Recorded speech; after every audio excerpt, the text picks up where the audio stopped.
everybody, it is White and Nerdy 42. I am going to be casting a game for you today. I'm launching a game that I found on LOL King Replays. It's North America, Challenger, and Master Tier. So, League of Legends is going to be booting up. On the blue side, I had to come up with some team names for packs. Some team names for these teams. I just was at PAX this weekend, so I've decided to call Blue Team Team Overwatch and Red Team Team Gigantic. So on Team Overwatch, we have Rumble in the top lane, Juiciest, LeBlanc mid, Dez 2.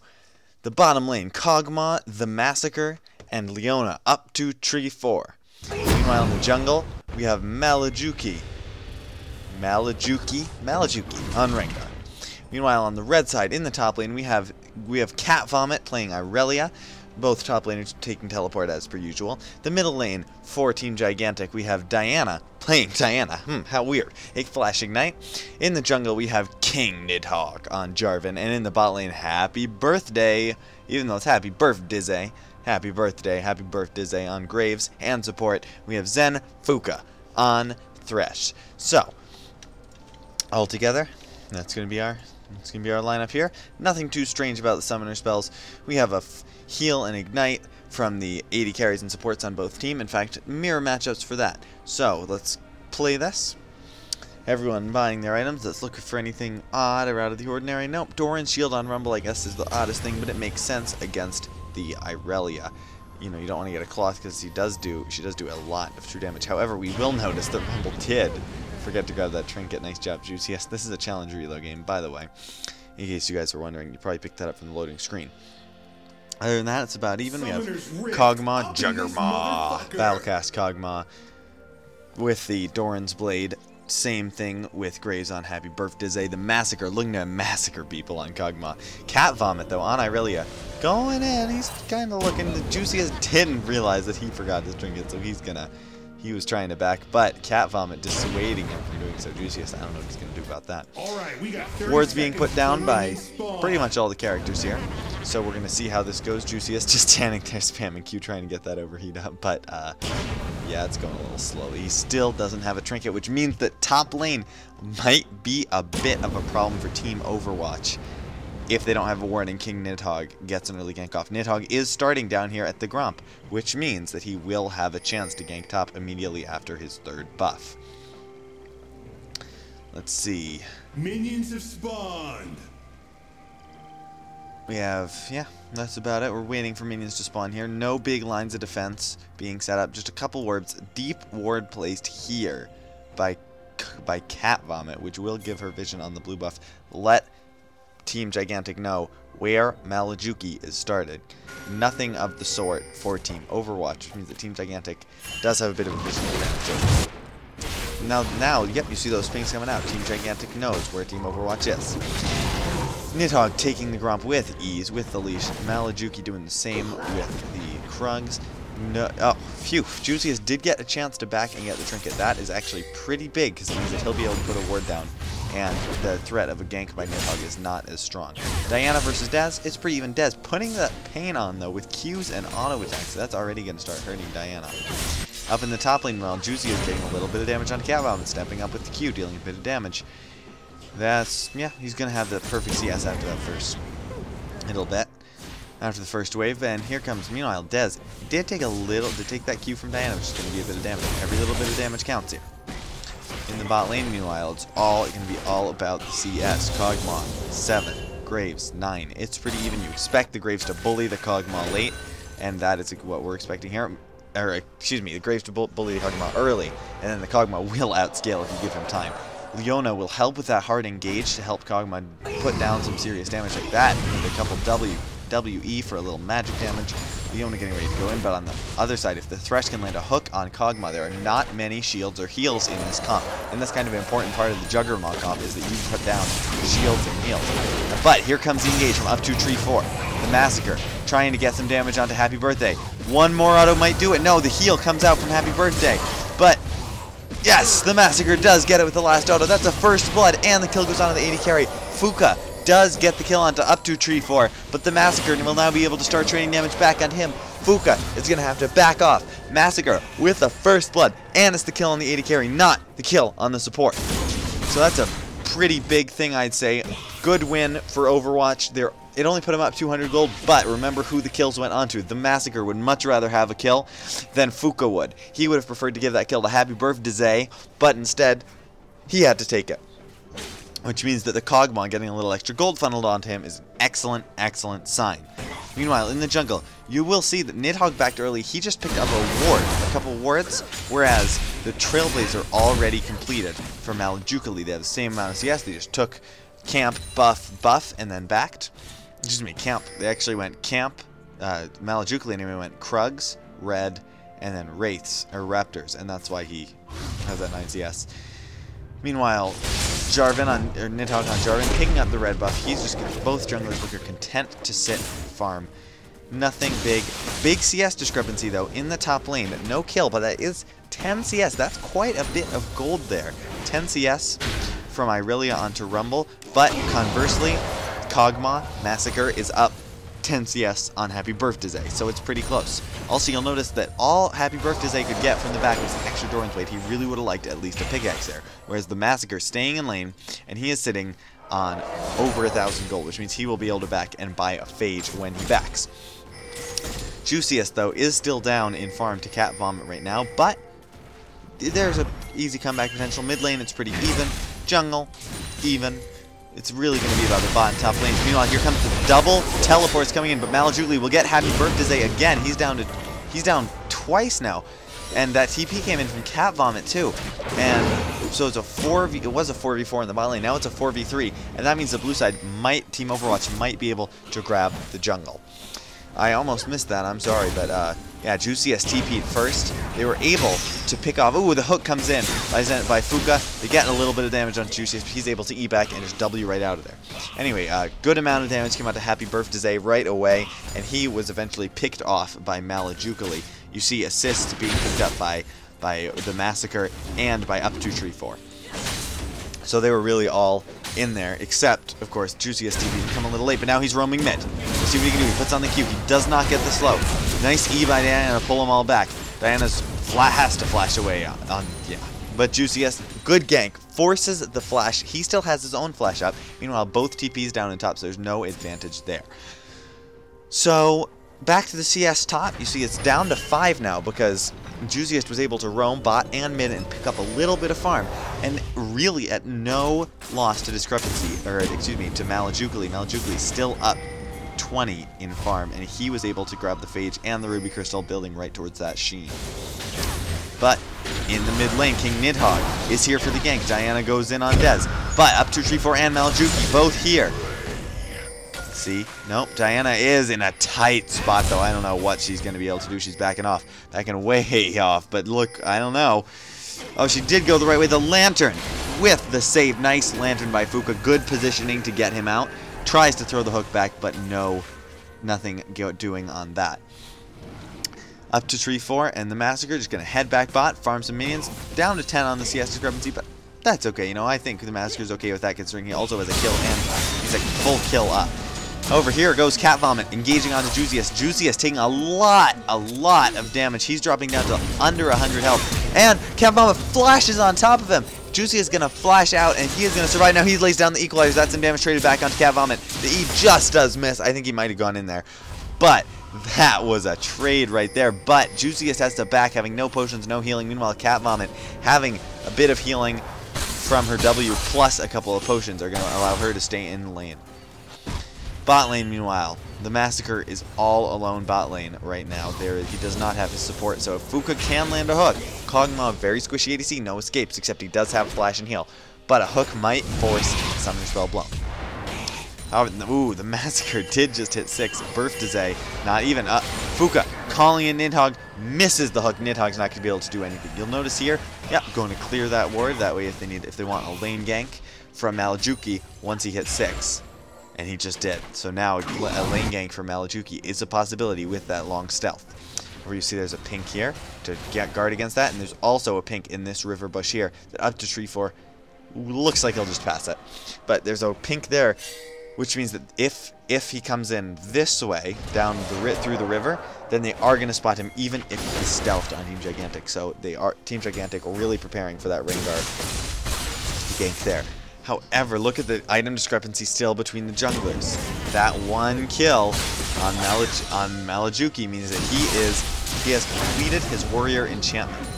Nidhogg has not, however. And meanwhile, also in the top lane, Juicy is starting to put down some damage when he's in that danger zone with his Q. That must hurt on Cat Vomit, considering Cat Vomit does not have any magic resist yet, so Juiciest is really going to hurt.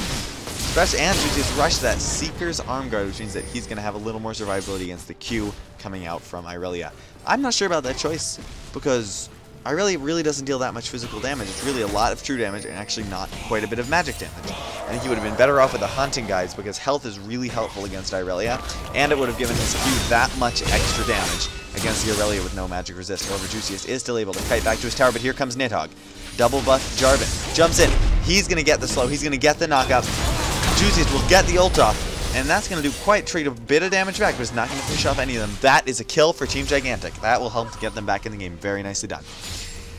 And not only will it help him get back into the game, yeah, it'll get him some tower damage, plus that wave will burn itself out against the turret, which is excellent, excellent for Team Gigantic. It means that there's going to be a lot of farm missed out on by Juiciest. Meanwhile, over here by Dragon, might be starting to set something up. Diana hitting the Q again onto Dez. It's a close game, by the way. Only less than 1,000 gold. In fact, only 400 separates these two teams. No dragons taken yet. No towers taken yet. Just 2-2 in kills.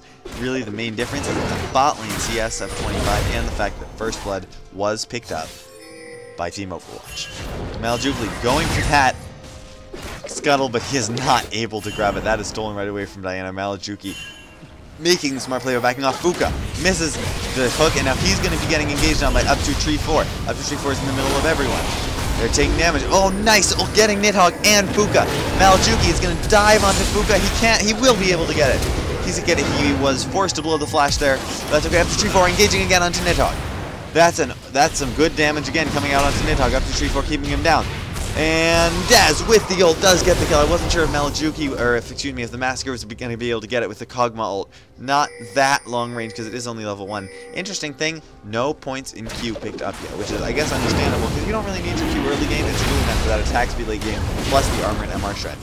The armor and MR shred is still nice late games, or early games, so I'm not sure about that. Now Juiciest getting slowed, but what an equalizer! Knocks out Cat Vomit, just putting it right on top of everything. Now blue side Team Overwatch is also going to secure the Dragon. The Massacre putting some auto attacks down onto Diana. Those autos are starting to hurt. Diana though flashing, ulting, double ulting onto the Leona. Top 2 Tree 4 is going to go down. And now meanwhile the Massacre's in trouble because like I said, once Thresh gets on top of the Kog'Maw, there's not much he can do, but now he's going to flash out and that is the one thing he can do. He's getting ready to re-engage, but really it's Dez. Dez, W's on top. He gets the Ignite down. Diana will go down. Now the slow and the snare onto Fuka and the Massacre, but the Massacre will drop to Nidhogg. Nidhogg jumping right in with the Jarvan ult. However, they did get to trade one back onto Fuka. Now Nidhogg, careful. Oh, he gets snared. And now Dez with the red buff and the auto attacks with the red buff are the auto attacks, the Q, the spells. She already almost has that Morello's finished, being able to trade quite a bit back. Now, Power Spike right here. The Kog'Maw of the Massacre, 2, 1, and 4, has already picked up a Triforce at 12 minutes. That is not going to spell good news for Team Gigantic. And in fact, on Team Gigantic side, happy birthday, only an Avarice Blade and Berserker's Greaves. He's not going to be able to trade back very effectively against a Kog'Maw with, being able to proc the Triforce so much on his ult. And, Triforce Kog'Maw, who is even level with him, admittedly, but still not going to be a very good trade for Team Gigantic in this scenario. The Massacre, though, looks like he's about done bot. He's headed mid, which means that Happy Birthday will get a little bit of free farm. And there comes the ult. Rampage for Dez, and Malajuki is going to get a killing spree as well. They just 3v2'd right there. The burst coming out of Dez with the ult. Ult from Malajuki, the ult from out to Tree 4 is really just hard to combat from the Diana and the Thresh. Thresh's box was down, which meant he couldn't do too much against that. Up to Tree 4, roaming a bit. He's looking towards it. They don't see the Gromp being taken. Otherwise, that would provide him a good opportunity. Maybe they did it. The ping comes out. Up to Tree 4, looking for Happy Birthday. They're ready. The Massacre coming in, but the Massacre, no no summoner spells up, which means he does have to be a little bit careful, because if he gets caught, like we said, he has no escapes now, aside from that E. But man, who cares about getting caught when he can just demolish the Thresh with that damage? Wow, that was a lot of damage being traded back. Meanwhile, Dez now onto Nidhogg. Nidhogg trying to fight, but Dez just demolishing him, smashing him through. He is so strong right now. 5-0. Morello's Blasting Wand. Meanwhile, what does Diana have to show for it? A Blasting Wand and Sork Shoes, and that's it. Man, Dez is winning in CS by 10 now. The only CS discrepancy, in fact, there isn't really one for Team Gigantic, and now Diana will get caught as well. She will go down to up to tree fort, Dez and the Massacre. Now up to tree fort was taken a little bit low, but Diana was not able to kill him. Now Massacre really wants to finish that tower, will do so. First tower of the game, but towers don't matter when you're up 9 kills, and in fact it is 6.3k.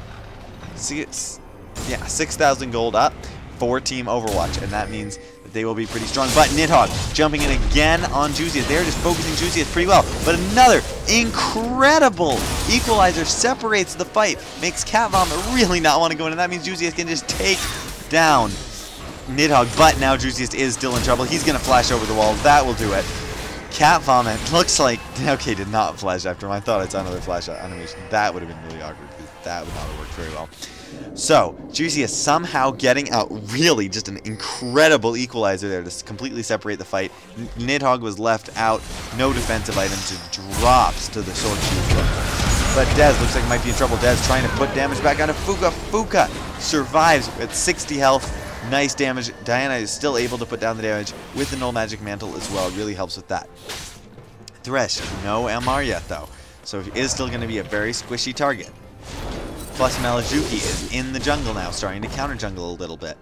Up 20 CS, up a kill, up 4 assists. He is really feeling strong right now with that Warrior's Enchantment. He already has a giant spell, plus a couple of cloth armors, getting ready to build towards that Randuin. In the bot lane, well, Massacre and up to Street 4 is still doing the work, taking down that tier 1 tower, and now it's, and that is the second tower of the game. Excuse me, the third tower of the game. The whole ring of outers is just gone. I was looking at the wrong timer. I'm sorry. So, let's do a quick recap. Blue side, Team Overwatch up a kill. Or, excuse me, up 9 kills, up 1 dragon, up 3 towers. That is good for a 6,500 gold lead. And now they want more. They find Fuka. Up to tree 4, getting ready for the engage, but he's just going to back off, knowing that Fuka can knock Leona out of that Zenith Blade. But there goes the E. The Flay is burned. That equalizer was not so great. It did force 1 flash from Fuka, but it could have been better. But, you know, he didn't expect the flash. Meanwhile, Dez jumping in onto Vomit. Cat Vomit, still no MR, still 0 bonus MR, and against this double AP gun, that's really going to hurt. Juicy is still being able to put down a lot of damage here in this 5v5. We are all good. It looks like the Malajuki is out of position. Jarvan jumps in, but now here comes Malajuki, gets a bit of damage. Cat Vomit gets Dev. But Kog'Maw goes down on Massacre, but Massacre now is able to trade back a little damage. And that is going to be 2-2. The hook lands from Fuka. Happy birthday, being able to deal a little bit of damage. Slivers of health showing across the board. But all it winds up being is a 2 for 2. Juicyus now is able to, still had TP, so he's going to be able to TP back to his tower. Clear up that minion wave before it takes the tower and get all the XP from it, which is really nice. Dragon now, though, is up as well. Excuse me, I had to get a drink. And both teams are going to be contesting that, I think. That team fight was actually fairly successful for Gigantic, considering they were down 6,000 gold. It is still at a point where Graves is at a decent power spike. And in fact, has come back and equaled Massacre in CS. But here comes Up to Tree 4. Up to Tree 4 says, "You're not going anywhere, Graves." Jumps on him. Here comes Malajuki. He will get the kill with the W plus the Sunlight. And that's going to be another kill on the side of Team Overwatch. That puts him up 7,000 gold. The Massacre, meanwhile, putting some damage. Let's see where that gold discrepancy lies. Yeah, it's the 80 carry. It's almost 2,000 gold between Massacre and Happy Birthday. And it's in the junglers. 2,500 gold between Malajuki and Nidhogg. And you don't want to see that fed Rengar on the enemy team. That's really not going to turn out well. And for all they say, oh man, you know, this stinks. NA Rengar stink. Yeah, not in this case. Malajuki doing an excellent job, taking dragon number 2 as well. That's 7,000 gold. That's 2 dragons. That's 10 kills. That's 3 towers to none for Team Overwatch over Team Gigantic. And now looks like, but Cat Vomit going in on Juiciest. Juiciest doing so much damage with just his Flame Spitters and his auto attacks. Juiciest still putting down damage. That's going to take down Buka for the killing spree. And now they're going in on Cat Vomit. I don't know Cat Vomit's going to be able to do anything. It looks like he's going for the execute, but will he get it? No! The Zenith Blade connects from up to Tree 4 and the assist from Juiciest. Cat Vomit really had nowhere to go. That means 8,000 gold lead. That was a 2 for none. This Rumble really just putting down tons of damage from Juiciest. Up to Tree 4. Dez, yeah, you ready? He's Wing in. Yep, everyone's farming. Doing good. Looks like Team Gigantic, if they want to make a stand, this is not a bad place. Diana, wow, that is some damage on Juiciest, but what will it mean? It will mean that Diana and Birthday will get the kill. The kill goes onto Graves, which is pretty nice. Graves, you see, almost there from IE, about 1,300 gold away. And, you know, getting that kill will certainly help. Now, Buka, though. Ouch! Taking tons of damage from the LeBlanc, but now Dez is in trouble. Nice flash. Diana, we're in the middle of this team fight here. Cat Vomit jumps onto the Massacre. The Massacre does not have his defensive spells up, and he's not going to need him. He's going to be kiting back. Amazing. Good play by the Massacre to get out of the way, and Malajuki is just huge right now with the Randuins. Building towards, probably, he has that Ruby Crystal and a Kimball Gem as well. He's starting to build towards that CDR.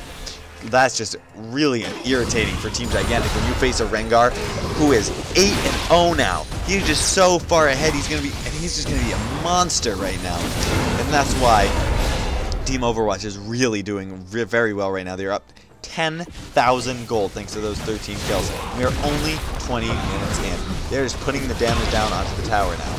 They're going to take the second inner tower of the game. Only the bot one stands. You can expect them to start making their moves towards their next. Or they could go for Baron if they want. They really have such full control right now that they can do whatever they want. Massacre just wanted a few minions with that ult. He has the blue buff. Who cares if he gets some mana stacks? And now he's going to be able to fire that E down. Very nice. That's going to be a nice slow zone. Ouch! That's massive. He still has no points in Q. Opting instead for the bigger slow on that E.